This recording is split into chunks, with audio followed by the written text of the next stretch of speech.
Hello दोस्तों, स्वागत है आप सभी का आपके अपने यूट्यूब चैनल इंग्लिशानियत पर। जहां पर आज हम डिस्कस करने वाले हैं टेंस से रिलेटेड लास्ट अपने टॉपिक, जिसका नाम है फ्यूचर परफेक्ट कॉन्टिन्यूअस टेंस।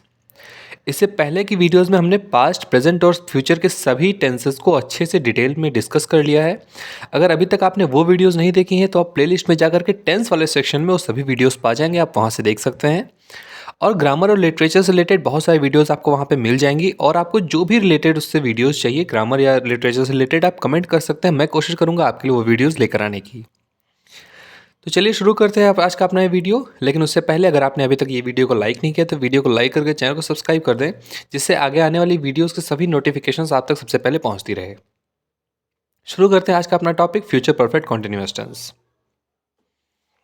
दोस्तों, सभी टेंसेस की तरह फ्यूचर टेंस का भी 4 पार्ट होता है, जैसे कि फ्यूचर इंडेफिनिट टेंस, जिसको हम सिंपल फ्यूचर भी कहते हैं, future continuous tense, future perfect tense और future perfect continuous tense.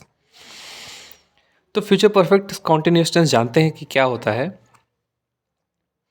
Future perfect continuous, also sometimes called the future perfect progressive, is a verb tense that describes actions that will continue up until a point in the future. तो इसका मतलब क्या हो दोस्तों, हम हिंदी में समझेंगे, अच्छे से हम लोग को समझ में आ जाएगा कि फ्यूचर परफेक्ट कॉन्टिन्यूअस टेंस को, जिसको हम फ्यूचर परफेक्ट प्रोग्रेसिव टेंस भी कहते हैं, वो एक प्रकार का टेंस होता है जो कि ऐसे एक्शंस को दिखाता है जो कि भविष्य में हो रहे किसी भी काम को जारी रखने को दिखाता है एक पॉइंट तक। देखिए, कंफ्यूज नहीं होना है, देखिए फिर से समझते हैं क्या होता है। हम फ्यूचर इंडेफिनिट पढ़े हैं ना, फ्यूचर इंडेफिनिट को हम सिंपल फ्यूचर कहते हैं। सिंपल जो फ्यूचर टेंस होते हैं फ्यूचर टेंस होते हैं। फ्यूचर कॉन्टिन्यूअस हमने पढ़ा, फ्यूचर कॉन्टिन्यूअस में हमने क्या पढ़ा कि कोई भी काम अगर भविष्य में जारी रहता है, ठीक है।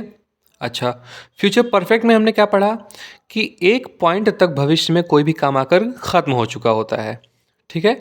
तो आज जो फ्यूचर कॉन्टिन्यूअस टेंस है उसमें हम क्या पढ़ेंगे, उसमें हमको क्या पता चलता है फ्यूचर कॉन्टिन्यूअस टेंस क्या होता है कि भविष्य में किसी एक पॉइंट तक कोई काम कॉन्टिन्यू है, चल रहा है। परफेक्ट में हमने क्या पढ़ा था कि एक पॉइंट तक एक काम खत्म हो गया होगा, है ना।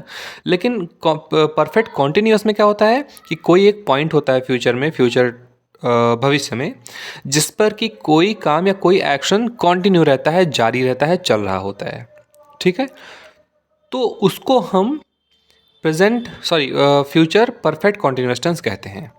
अच्छा, एक चीज़ और कन्फ्यूज़न में आती है स्टूडेंट्स के, बच्चों के, क्या होता है कि फ्यूचर कॉन्टिन्यूअस और फ्यूचर परफेक्ट कॉन्टिन्यूअस में डिफरेंस क्या होता है। क्योंकि दोनों चीज़ों में सेम होता है कि फ्यूचर में कोई भी ऐसा पॉइंट हो जहाँ तक काम कोई कॉन्टिन्यू रहे, चल रहा होता है ना। हमको डिफरेंस कैसे पता चलता है कि कॉन्टिन्यूअस टेंस जो होता है, फ्यूचर परफेक्ट कॉन्टिन्यूअस टेंस, उसमें टाइम दिया होता है, लेकिन जो फ्यूचर कॉन्टिन्यूअस टेंस होता है उसमें टाइम नहीं दिया होता। मतलब एग्जाम्पल थ्रू देखते हैं क्या होता है। एग्जाम्पल में लिखा हुआ है कि she will have been going to office since Monday, ठीक है ना। तो मंडे से वो ऑफिस जा रहे होंगे, ठीक है, या फिर जाते रहेंगे, है ना। तो इसमें हमको टाइम दिया हुआ है मंडे का। और जो कॉन्टिन्यूस टेंस होता है, मतलब कि जो परफेक्ट कॉन्टिन्यूस नहीं होता है, फ्यूचर कॉन्टिन्यूस केवल होता है, उसमें टाइम नहीं दिया होता है, सिंस मंडे वगैरह नहीं दिया होता है ना। तो उसका क्या होता है कि वो ऑफिस जा रहे होंगे, वो खाना खा रहा होगा या खाना खाता रहेगा, वो जाते रहेंगे, इस तरह से। लेकिन इसमें कोई भी टाइम दिया हुआ है जिसको रेफरेंस में लेकर के हम पूरा सेंटेंस बोलते हैं। जिस तरह से अगला हमारा एग्जांपल है, I shall have been reading this book for 3 days. मैं 3 दिन से ये किताब पढ़ रहा होऊंगा या पढ़ता रहूँगा, ठीक है। तो 3 दिन एक पॉइंट है जहाँ से काम स्टार्ट हुआ है, एक जहाँ जहाँ तक एंड हो रहा है वहाँ पर काम हमको दिख रहा है कि वो कंटिन्यू है ना। मैं आज आपको बता रहा हूँ कि मैं 3 दिन से बुक पढ़ रहा होऊंगा या पढ़ता रहूँगा, तो वो काम ख़त्म नहीं हुआ है, वो कंटिन्यू है फ्यूचर में। और यही जो टेंस दिखा है टाइम के साथ, वो हमारा फ्यूचर कंटिन्यूअस टेंस होता है। इतनी चीज़ समझ में आई। अच्छा, हम ट्रांसलेशन के लिए ही पढ़ते हैं टेंसेस को। तो हिंदी के कौन से ऐसे सेंटेंसेस होंगे जिसको हम फ्यूचर परफेक्ट कॉन्टिन्यूअस टेंस में चेंज करेंगे, जिन भी सेंटेंस के लास्ट में ता रहेगा, ती रहेगी या ते रहेंगे, ता रहा होगा, ती रही होगी या ते रहे होंगे, ठीक है। इन तरह के जो भी हमको सेंटेंस के लास्ट में वर्ड्स मिलते हैं हिंदी में, वो सारे हमारे जो सेंटेंसेस होते हैं वो फ्यूचर परफेक्ट कॉन्टिन्यूअस टेंस के रूल के अकॉर्डिंग चेंज होंगे। रूल्स क्या होते हैं वो हम एक बार देख लेते हैं फ्यूचर परफेक्ट कॉन्टिन्यूअस टेंस के। पॉजिटिव सेंटेंस का स्ट्रक्चर क्या होता है? सबसे पहले हम सब्जेक्ट लिखते हैं, फिर विल या शैल, हैव, बीन, वर्ब का फर्स्ट फॉर्म, फिर आईएनजी, फिर ऑब्जेक्ट और फिर उसके बाद सिंस या फॉर टाइम के अकॉर्डिंग। मैंने आपको बहुत सारे वीडियोज़ में बताया है, मैं अपने शॉर्ट्स में भी एक बार डाल चुका हूँ कि सिंस या फॉर का यूज़ कब करते हैं। सिंस का हम यूज़ करते हैं एग्जैक्ट टाइम बताने के लिए, फॉर का यूज़ करते हैं हमें टाइम ड्यूरेशन बताने के लिए। ठीक है, एग्जाम्पल देख लेते हैं कैसे। एग्जाम्पल में लिखा हुआ है वो 2 बजे से अपना गृह कार्य करती रहेगी, ठीक है ना, या कर रही होगी, है ना। तो करती रहेगी, कर रही होगी, हमने देखा कॉन्टिन्यू, भविष्य में कॉन्टिन्यू कर रहा है ना, मतलब फ्यूचर कॉन्टिन्यूअस तो है, लेकिन इसमें टाइम दिया हुआ है तो ये फ्यूचर परफेक्ट कॉन्टिन्यूअस हो गया। अगर इसमें टाइम नहीं दिया होता तो ये फ्यूचर कॉन्टिन्यूअस टेंस होता, ठीक है ना। उसका हमने बनाया, सबसे पहले हमने क्या पढ़ा है उसमें कि सब्जेक्ट लिखते हैं उसके अकॉर्डिंग विल या शैल, सब्जेक्ट के अकॉर्डिंग, ठीक है। सब्जेक्ट अगर हमारा आई और वी है तो हम उसके लिए शैल लगाएंगे, उसके अलावा कोई भी सब्जेक्ट हो तो उसके लिए हम विल लगाएंगे। फिर हैव, उसके बाद बीन, फिर डूइंग, है ना, मतलब वर्ब का फर्स्ट फॉर्म। उसके बाद होमवर्क सिंस 2 o'clock। हमने यहाँ पे सिंस क्यों यूज़ किया? सिंस इसलिए यूज़ किया क्योंकि यहाँ पे एक परफेक्ट, एक प्रॉपर एग्जैक्ट टाइम दिया हुआ है। अगला एग्जाम्पल हम देख रहे हैं, हम 1 घंटे से अपना नोट्स लिखते रहेंगे या लिखते रहे होंगे, है ना। तो इसमें 1 घंटा इसमें दिया हुआ है टाइम, वो टाइम ड्यूरेशन है। अगर फिक्स टाइम दिया होता कि 2 बजे से 4 बजे से, मंडे से फ्राइडे से, तो इस तरह से जो एग्जैक्ट टाइम होते हैं उसके लिए हम सिंस यूज़ करते हैं। लेकिन इसमें क्या दिया हुआ है? 1 घंटे से, एक टाइम ड्यूरेशन। तो we shall have been writing our notes for 1 hours, ठीक है ना। इस तरह से हम बनाते हैं पॉजिटिव सेंटेंस को फ्यूचर परफेक्ट कॉन्टिन्यूअस टेंस के। एक्सरसाइज देखेंगे हमको और अच्छे समझ में आ जाएगा। एक्सरसाइज में दिया हुआ है मैं 4 दिन से अपना काम करता रहूँगा, ठीक है। अब कोई सेंटेंस लिखा हुआ है, ठीक है। अब हम रहूँगा मतलब ये फ्यूचर में कंटिन्यू हो रहा है, तो फ्यूचर में कंटिन्यू हो रहा है मतलब फ्यूचर कंटिन्यूअस टेंस। अब इसमें दिन दिया हुआ है टाइम 4 दिन, मतलब फ्यूचर कंटिन्यूअस टेंस का परफेक्ट वाला, तो फ्यूचर परफेक्ट कंटिन्यूअस टेंस, ठीक है। इसको हम ट्रांसलेट करेंगे फ्यूचर परफेक्ट कंटिन्यूअस टेंस का, हमको हमारे दिमाग में तुरंत क्लिक कर जाएगा क्या फॉर्मूला था? सब्जेक्ट, फिर विल या शैल सब्जेक्ट के अकॉर्डिंग, फिर हैव बीन, वर्ब के फर्स्ट फॉर्म के साथ आईएनजी और ऑब्जेक्ट, उसके बाद टाइम के लिए सिंस या फॉर, फिर टाइम। तो इसको हम बनाएंगे कैसे? लिखा हुआ है मैं 4 दिन से अपना काम करता रहूँगा, तो मैं यानी कि आई, तो आई के लिए हम क्या लगाते हैं? शैल। तो क्या लिखेंगे यहाँ पे? आई शैल हैव बीन, ठीक है, आई शैल हैव बीन। फिर करने की इंग्लिश डू होती है, उसका साथ आईएनजी लग जाएगा, तो डूइंग माई वर्क, ठीक है। I shall have been doing my work, कब से? 4 दिन से, फॉर 4 days। फॉर क्यों लगा? क्योंकि 4 दिन यानी कि एक ड्यूरेशन बता रहा है, 4 दिन, 2 घंटा, 5 साल, 8 महीने, ये सारी चीज़ें ड्यूरेशन बताती हैं। तो I shall have been doing my work for 4 days, इस तरह से आपका कंप्लीट हो जाएगा। अगला एक्सरसाइज क्या है? तुम रात 9 बजे से सोते रहोगे। अब देखिए इसमें एग्जैक्ट टाइम दिया है तो इसके लिए हम क्या लगाएंगे? सिंस लगाएंगे, ठीक है। तुम यानी यू के लिए हम विल लगाएंगे, तो you will have been sleeping, ठीक है। तुम सोते रहोगे कब से? रात 9 बजे से, तो you have been sleeping since 9 o'clock, या फिर you have been sleeping at night since 9 o'clock, ठीक है ना। रात के है ना, तो you have been sleeping at night since 9 o'clock। इस तरह से हमारा सेंटेंस बन जाएगा। अब बात कर लेते हैं इन निगेटिव सेंटेंस की। तो सबसे पहले जानते हैं निगेटिव सेंटेंस होता क्या है। निगेटिव सेंटेंसेस वे सेंटेंस होते हैं जिस सेंटेंस में हमको कोई भी निगेटिव वर्ड मिल जाए। निगेटिव वर्ड यानी कि नहीं, ना तो, ना कि, ऐसे।